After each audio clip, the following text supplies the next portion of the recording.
BCom part first के statistics के अध्ययनरत विद्यार्थियों, आप लोग पढ़ रहे हैं ABST पेपर सेकंड होता है। ABST accountancy and business statistics का पेपर सेकंड, और जिसका नाम है बिजनेस स्टैटिस्टिक्स, और उसमें पढ़ रहे हैं आप लोग बहुलक की काफ़ी जानकारी प्राप्त कर ली आप लोगों ने। आज कुछ बचा हुआ पोर्शन बहुलक का अपन आगे और करते हैं।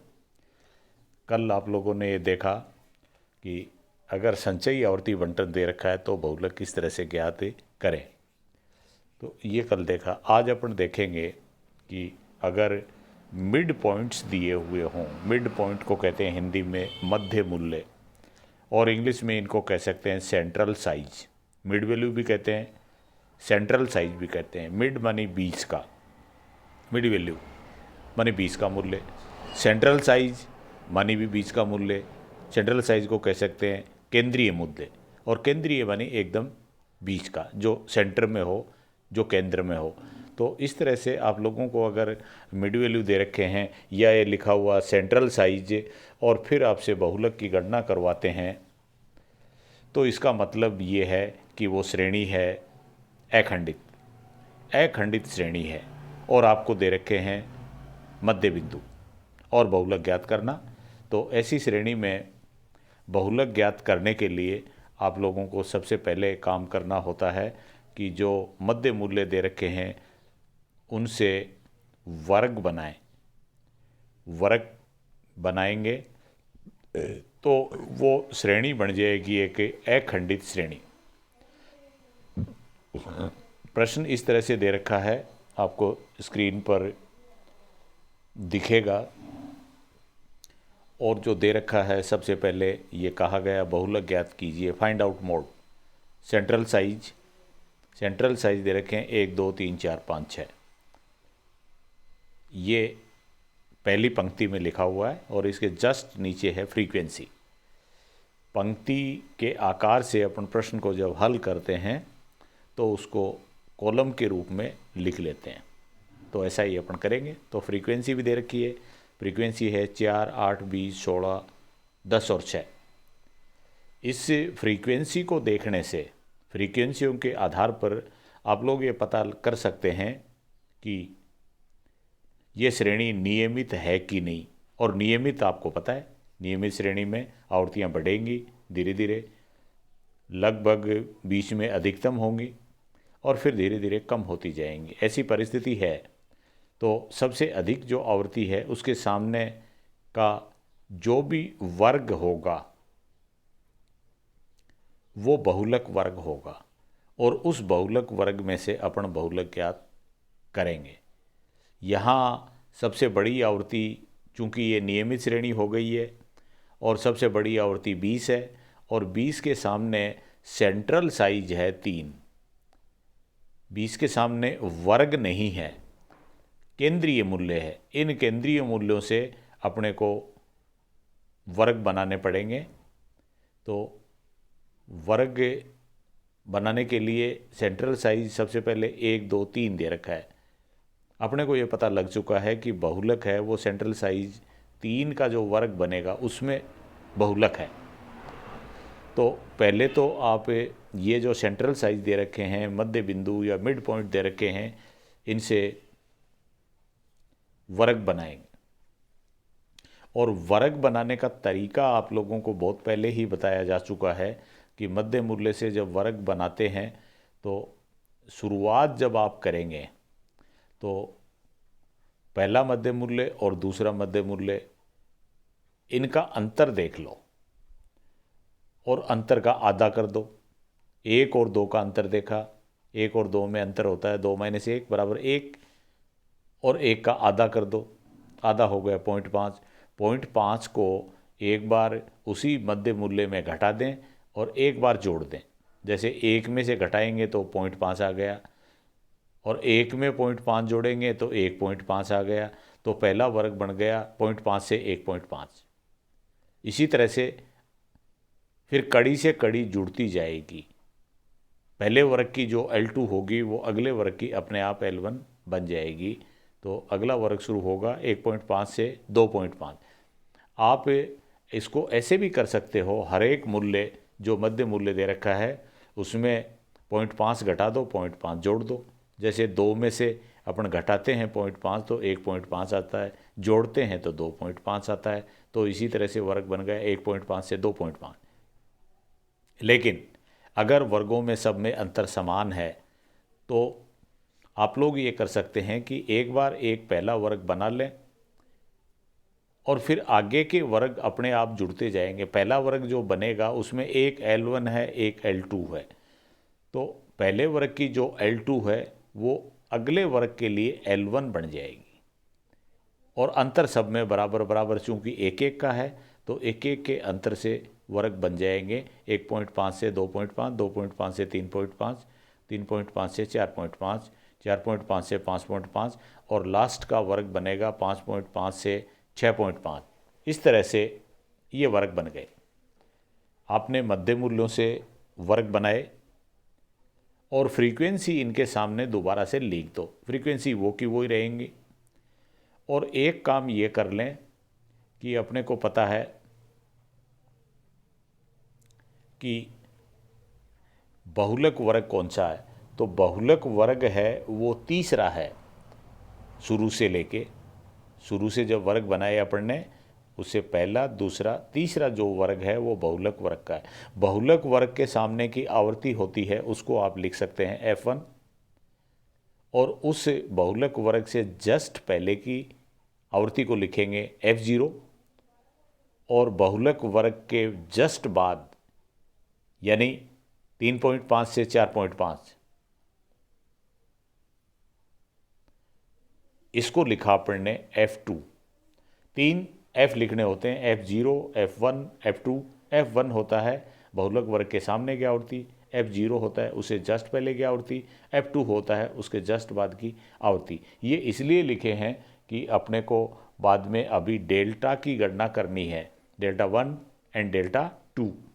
तो बहुलक का सूत्र लगाएंगे और बहुलक का सूत्र है Z बराबर L1 प्लस डेल्टा 1 बटे डेल्टा 1 प्लस डेल्टा 2 इंटू आई। अब डेल्टा 1 की गणना करना, डेल्टा 1 होता है, डेल्टा 1 निकलेगा F1 माइनस F0। F1 है 20, F0 8, 20 में से 8 घटा दो तो 12 आ गए। और डेल्टा 2 होता है F1 माइनस F2। F1 में से F2 घटते ही डेल्टा 2 आ गया, तो F1 है 20 और F2 है 16, 20 में से 16 घटा दिया तो 4 बचे। इस तरह से अब जो बहुलक का सूत्र है उसमें ये फिगर्स अपन लिख देते हैं।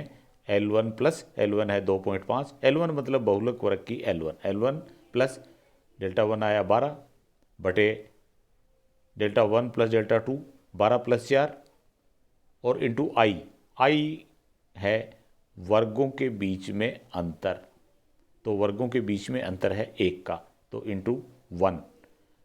इस तरह से ये कैलकुलेशन आती है 2.5 प्लस 12 बटे 16। 12 बटे 16 को अपन हल करेंगे, 12 में 16 का भाग देंगे जो आएगा 0.75, और जो 0.75 आया है वो अपन प्लस करेंगे 2.5 में, तो 2.5 प्लस 0.75 इज इक्वल टू 3.25। ये आ गया आपका बहुलक। और ये बहुलक अपन ने तब ज्ञात किया है जब अपने को मध्य मूल्य दे रखे हैं, सेंट्रल साइज दे रखी हैं, मिड वैल्यू दे रखे हैं, सब एक ही बातें हैं और ये दे रखे हैं, तो अपने को बहुलक ज्ञात करना। मुख्य बात ये थी कि अपने को वर्ग बनाने पड़े, तो वर्ग बनाने के बाद में अपन ने ये ज्ञात कर लिया। उसके बाद में फिर एक दूसरी स्थिति में अपन देखेंगे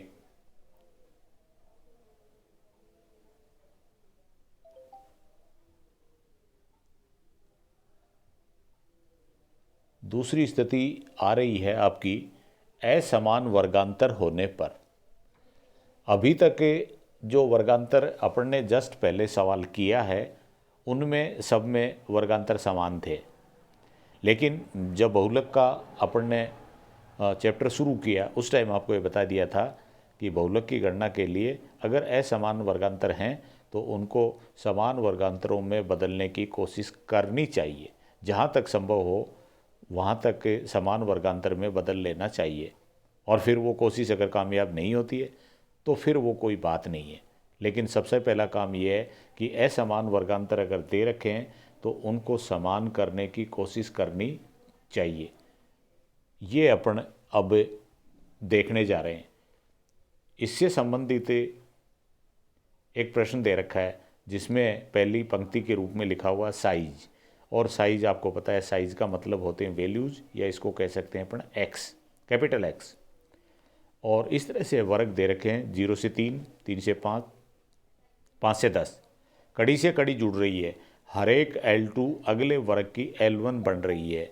ऐसी स्थिति में श्रेणी है अपवर्जी, वर्गांतर वाली श्रेणी है। और वर्गांतर वाली श्रेणी या तो अपवर्जी हो सकती है या समावेशी। तो अपवर्जी अपन उनको तब कह रहे हैं जब पहले वर्ग की L2 अगले वर्ग की L1 बन जाती है, और अगर नहीं बनती है तो समावेशी। तो ये अपवर्जी श्रेणी है। 0 से 3, 3 से 5, 5 से 10, 10 से 15, 15 से 20, 20 से 40, 40 से 50, 50 से 60, 60 से 70, 70 से 80 और 80 से 100। इस तरह से ये आपको वर्ग दे रखे हैं। लेकिन इन वर्गों को देखने से अपने को ये पता लग रहा है कि इनमें वर्गांतर असमान है। जैसे पहला जो वर्ग है वो 0 से 3 का है, तो यहाँ पर वर्ग में अंतर है 3 का। और फिर अगले में हो गया 3 से 5 का मतलब 2 का अंतर हो गया। और फिर उसके बाद वाला है 5 से 10, तो यहाँ 5 का अंतर हो गया। फिर 5 का है, 15 से 20 में 5 का है, लेकिन 20 से 40 में 20 का अंतर हो गया, 20 का अंतर। फिर 40 से 50 में 10 का अंतर हो गया, 50 से 60 में 10 का, 60 से 70 10 का, 70 से 80 10 का, और 80 से 100 में 20 का। तो यानी सब में समान नहीं है, लेकिन अधिकतम जो वर्ग विस्तार है वो 20 का है। तो इसके लिए अपन कोशिश करेंगे कि अधिकतम वर्ग विस्तार के आधार पर अगर ये वर्ग हो जाएं, अगर ये श्रेणी दोबारा से सेट हो जाए तो इसको सेट करने की कोशिश करते हैं अधिकतम के आधार पर। अधिकतम के बाद में जस्ट छोटा अंतर है वो 10 का है, वर्गांतरों में 10 का भी अंतर है जिसको आई बोलते हैं, लेकिन 10 के आधार पर सेट नहीं हो सकता।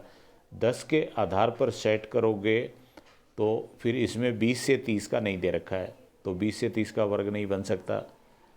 और फिर इसी तरह से 80 से 100 का दे रखा है, 80 से 90 नहीं बन सकता। तो इस तरह से 10 के आधार पर नहीं बनेंगे, तो 20 के आधार पर अपन दोबारा से वर्ग बना देंगे 20 के अंतर से, या 20 के वर्गांतर के आधार पर। पहला बनेगा 0 से 20 का, फिर बन जाएगा 20 से 40 का, 40 से 60 का, 60 से 70 का, 70 से 80 का, और 80 से 100 का।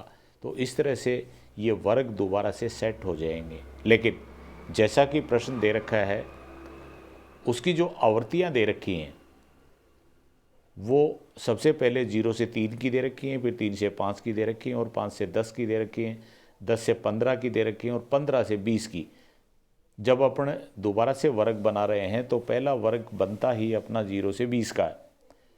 तो इसके लिए आपको आवृत्तियाँ 15 से 20 तक जो भी आई हैं, 20 तक वो सारी जोड़नी पड़ेंगी। 20 तक आवृत्ति कौन कौन सी आई? एक तो 0 से 3 वाली आई, 3 से 5 वाली, 5 से 10 वाली, 10 से 15 वाली, और 15 से 20 वाली। ये सारी की सारी आवृत्तियाँ जोड़ देंगे। किन किन को जोड़ना? 4, 3, 9, 12 और 14। इनको सबको जोड़ा तो ये वर्ग अपना पहला है 0 से 20 का। इसकी आवृत्ति आती है 42। तो एक वर्ग बन गया अपना और उसकी आवृत्ति आ गई। फिर दूसरा वर्ग अपने 20 के अंतर से बनाया 20 से 40।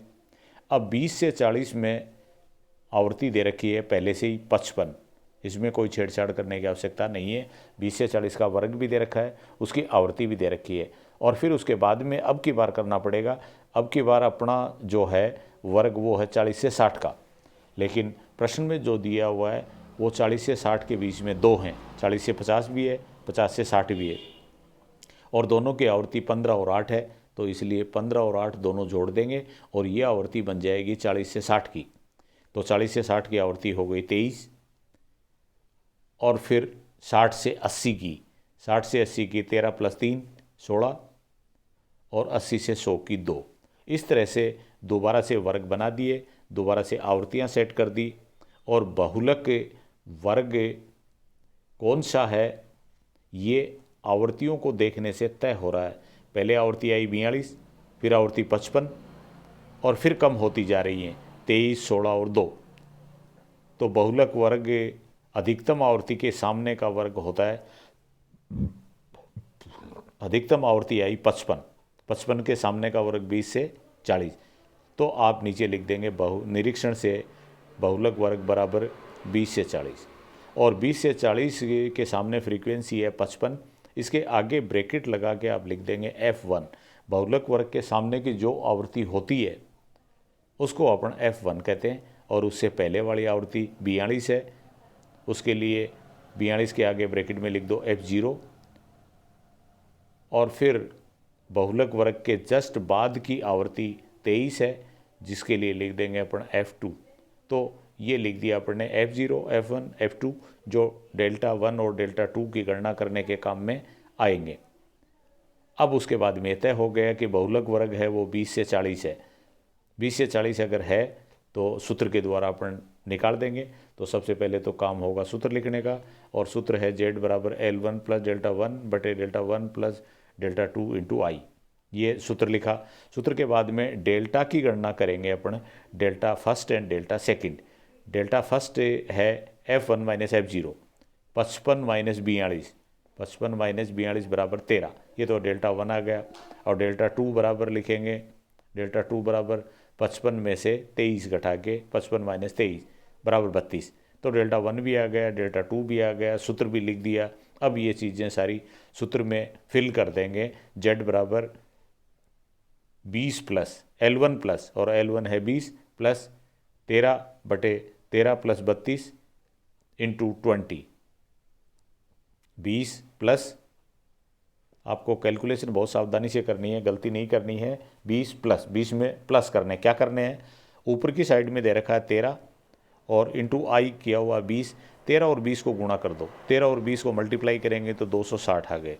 260 में भाग किसका देना है, 260 को डिवाइड किससे करना है, 32 + 13 बराबर 45 से।